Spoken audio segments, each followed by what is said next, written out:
Welcome to a new episode of Let's Talk Cancer, the podcast where we explore the latest developments, stories, and insights in cancer control worldwide. I'm your host, Kerry Adams, the CEO of the Union for International Cancer Control, an organisation that unites and supports the cancer community to reduce the global cancer burden. In this episode, we turn our attention to how creative partnerships and community engagement can drive progress in cancer awareness, early detection, and care. Our guest today is Elise Joubert, CEO of the Cancer Association of South Africa, CANSA, one of the country's leading cancer organisations and a long-term UICC member.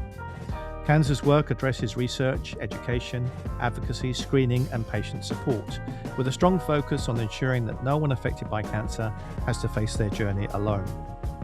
We will be discussing CANSA's wide range work from awareness, prevention and early detection to patient care, as well as one of their latest initiatives, the Check Your Package campaign, developed in partnership with Takealot. This innovative campaign transforms everyday delivery boxes into a life-saving reminder, encouraging men to perform simple self-checks for testicular cancer, which is a highly curable disease when detected early. Together, we'll explore the thinking behind this campaign, the importance of reaching people in new and engaging ways, and how organisations like CANSA continue to adapt to deliver impact at scale through innovative partnerships. Elise, it's a pleasure to have you on this podcast. I am so grateful that you are hosting me. Thank you, Carrie. So, talk about the situation in South Africa. What's it like? What's the most prevalent cancers? Give us an idea of what you face in South Africa when it comes to cancer. South Africa is faced by an exponential rise in the burden of cancer, and it's indeed a serious public health concern. It's shaped inter alia by population diversity, but also still low awareness and unequal access to care. And the most important cancers are breast, cervix, prostate, colorectal, and lung. But then HIV associated cancers such as the cervical cancer and Kaposi sarcoma remain important, where we still have a very high HIV prevalence in South Africa. When we see current rates of about 116,000 newly diagnosed cases and over 56,000 deaths per annum, and it's projected that the cancer incidence will actually double by 2050. But there's certainly also many challenges in cancer control. It's late stage diagnosis due to just limited screening access and low awareness and uneven primary care capacity to detect and to refer timely, especially outside our major urban centres. You're the CEO of CANSA, and I know CANSA's a very old organisation, going back, in fact, older than UICC, which is very unusual that I meet an organisation older than us. You're 95 years old, I think. But I mean, you must have changed over the time. So what have you seen recently in terms of the way that you operate as an organisation, and given that change of the challenges that you've outlined in that previous question? Carrie, yeah, you know what? Reflecting on 95 years, it fills me with awe and gratitude. We were founded in 1931, and then our focus was mainly on cancer research, and it was volunteer driven. But the organization progressed and accelerated in the 50s, and then started to do educational drives on early detection and healthy living. And our first laboratory was established in those years with a focus on cervical cancer screening. But then in the 60s, we started to pioneer our care homes. So, yeah, and indeed, we've grown from very humble beginnings to really a multifaceted organization. Now, funding research, I think over the last 50 years, cancer has been the biggest sole funder of cancer research in South Africa. And we now run cancer care centers across our country, from where we then deploy our cancer screening services and clinics. We've got stoma support, home-based care, and many, many other care and support programs. Our services are both offered in person and virtually. COVID taught us a lot about and improve our efficiencies on delivering our services online. And currently, technology and data drive our targeted risk reduction efforts. But we always try to adapt to our South Africans' unique challenges. So, what do you think are those unique challenges that set South Africa apart from others? I mean, you mentioned HIV as being one, but is that the only one, or are there others? As I've mentioned, Carrie, specifically with cancer control, is the inequities. Our rural areas, the limited access, still the low awareness. We've got 11 languages, so whilst we do run a lot of health campaigns, it's quite expensive to translate in 11 languages. So we really try to do so. But then it's also data access. In South Africa, our patients, and the public still have to pay extensive and expensive rates for data. So all of this is very limiting. But then, as I've said, in terms of just the health system, is there are really a lot of health system challenges where our primary health care capacity, our primary health care providers are scarce skills. They are overloaded, overburdened, and in terms of cancer, they have limited knowledge.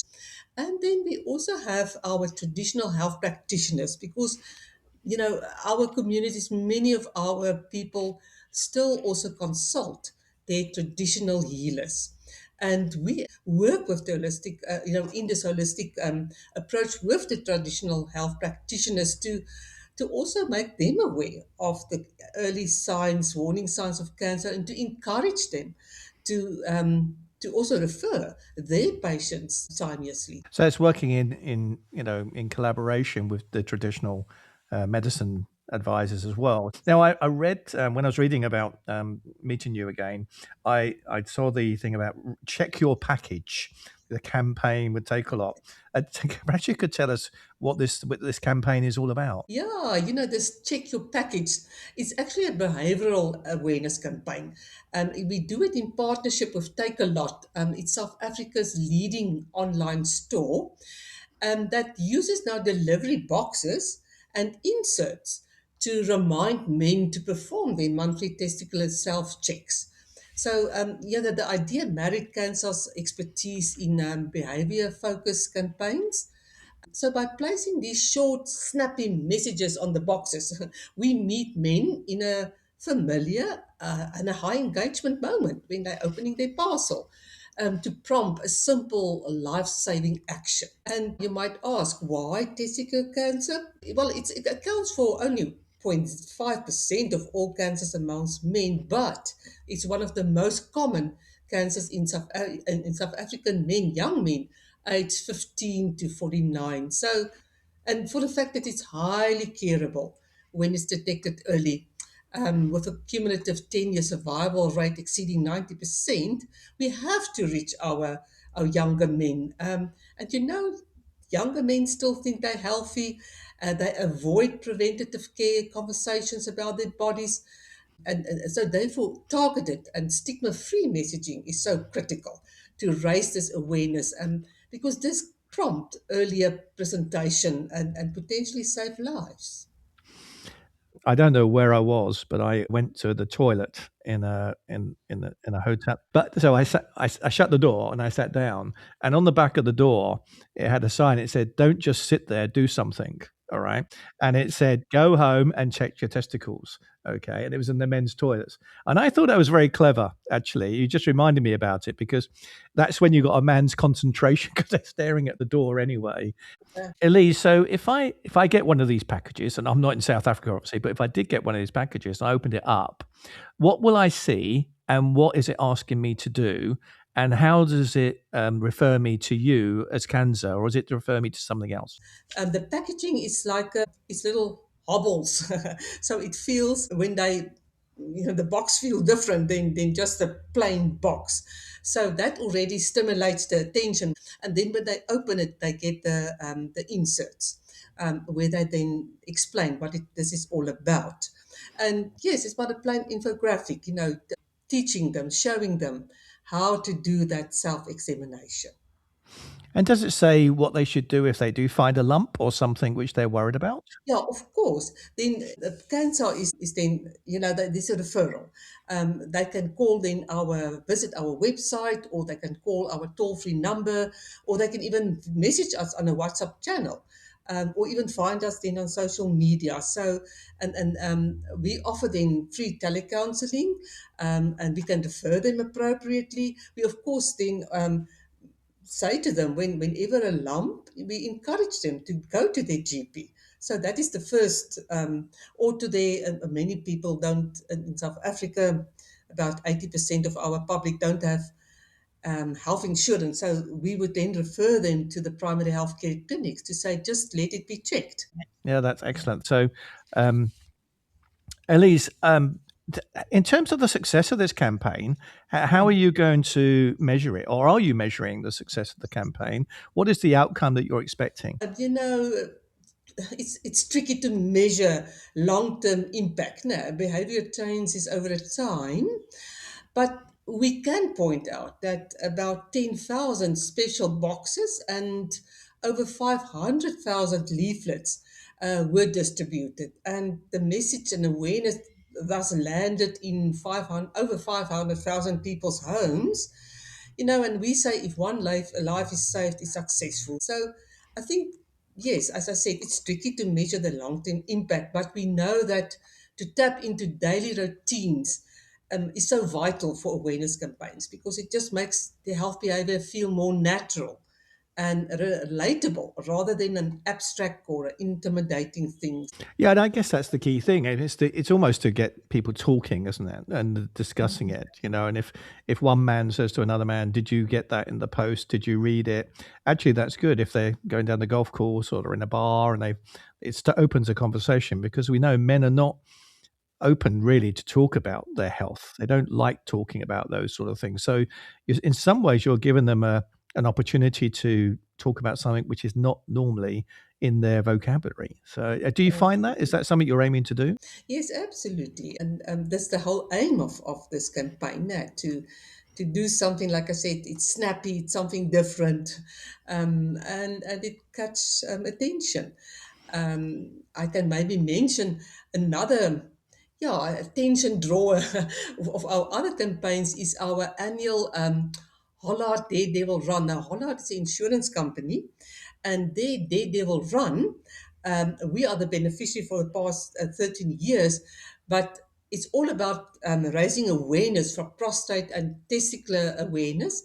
And these Daredevil participants, they wear nothing but a purple Speedo, and they run down the in public, doing their trail, and this just, catch the attention of the public. So that's what we try to aim to normalize and to destigmatize, and to attach it to something that we do every day. Well, that sounds fantastic. So, I mean, campaigns like this, as we said, is about raising awareness and hopefully opening the conversation. You seem to be quite an innovative organization when it comes to these things, working in partnership with others. Is that something that you think other cancer organizations should do? Work in partnership, innovative ways to reach different populations? You know, absolutely. Partnerships are absolutely central to cancer's ability, and I believe it will be for any other cancer organization, to extend your reach and your impact. Through your collaborations with retail partners or community organizations or corporate stakeholders, it all allows us to amplify your awareness campaigns, and it just broadens your access to screening and support services. And you engage with diverse audiences that you would never, in another way, would have been able to reach. So definitely, so important. And I can mention another one that the UICC actually recognized last year. That was our breast cancer awareness campaign with PEP. That's a retail a company in South Africa. And that is a clear example how partnerships just multiply your effectiveness. You combine your expertise with the retailer's national footprint, and that enables us to reach thousands more of women with life saving information and screening opportunities. we found that our partnerships also strengthen our sustainability because we pool resources and expertise and networks. And therefore, we can deliver programs that are both impactful and scalable, ensuring that prevention and that early detection and patient support that remains so necessary. Um, and we can do that, make that accessible across all South African communities. And I guess it works the other way as well, Elise, and encourage companies to work with cancer organisations because, I mean, their staff are subject to the challenges of, getting cancer, being treated for cancer. They're exposed to risk factors, and as you've just described, you've got a packaging company, an insurance company, and a retail company that. Clearly they've benefited through this as well. So, you're a bit of an inspiration for companies to get involved with local cancer organisations. Absolutely, and we can see it. We are very grateful for how many companies do approach us now to work with them because they do see the benefits. Many of them, yes, they want. There's also um, a promotion aside of it because they associate with a credible brand. So it shows that Cancer is still that trusted partner and recognized as the credible organization in terms of cancer control. Other companies, they again see the benefit for their employees. Elise, we work in quite a complicated disease environment, and part of the challenge of reaching out to the general public is to convert that into understandable, simple messaging. And we try to do that obviously through World Cancer Day primarily each year. But it Mm. seems to me that you've developed a capability of converting, what can be quite complicated subject matters into clear, simple messaging for the general public. Is that something that you think, you're skilled at and that others could learn from?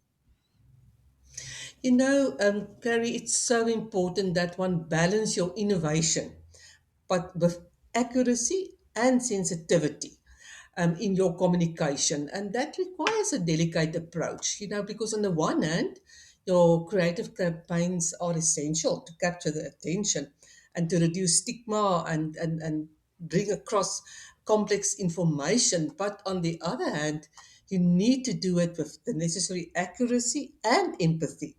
That is just non-negotiables to us. So, and we need to balance it. And we try to ground our creativity in evidence. So every message is built on medical verified facts, but then we also test it for sensitivity. So we always pilot it with patient groups and caregivers to ensure that, the tone and the language are respectful and supportive and culturally also aligned.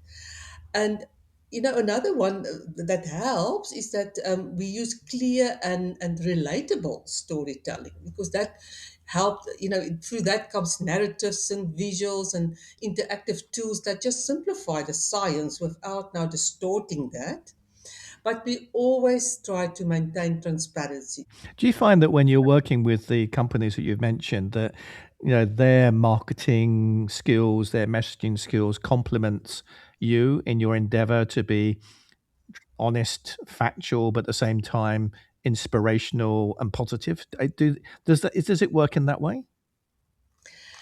We have to intervene, we have to advise, and that's why we take hands because, we know the patient and the communities we work in, and they might not have that background, that health background. So it is definitely collaboration and partnership so that we can also interpret to the marketing companies what we are trying to do. We need to use their creativity and their skills, but it need to be combined with our understanding of our audiences. So looking forward then, Elise, you mentioned earlier all these challenges you have in equity, the HIV burden, a growing number of people developing cancer and aging populations. Well, you've said all. So, what are your priorities over the next few years then, in terms of keeping on top of all those challenges? It stays the basics. So, firstly, we need to expand our public education and awareness campaigns and use this creativity